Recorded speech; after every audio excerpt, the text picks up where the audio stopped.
होळी आणि धुलीवंदनाच्या दिवशी शांतता भंग होऊ नये तसंच कायदा सुव्यवस्था अबाधित राहावी यासाठी चंद्रपुरातही पोलिसांनी कडक पावलं उचलली आहेत। याच पार्श्वभूमीवर रेकॉर्डवरील 518 गुन्हेगारांना गावबंदीचे आदेश देण्यात आले आहेत। गोंधळ, असामाजिक कृत्य आणि कायदा हातात घेण्याचा कोणताही प्रयत्न केला तर त्याला रोखण्यासाठी पोलिसांनी जिल्हाभर गस्त देखील वाढवली आहे।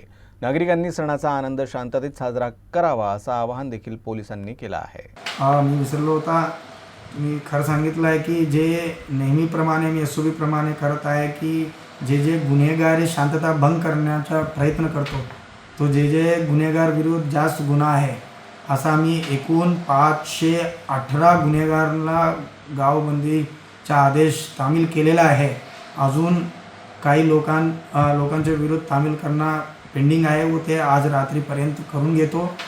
आणि ह्या मीडिया माध्यमातून मी सर्वांना विनंती करतो, कोणतीही तुम्हाला त्रास देत असेल तर तुम्ही लगेच डायल 112ला संपर्क करा, नाहीतर नजीक पोलीस स्टेशनला संपर्क करा। आम्ही येऊन कायदेशीर कारवाई करणार आहे। और शांतता रखण्यासाठी प्लीज कृपया करून तुम्ही लोकांना पोलीसला सहकार्य करावे।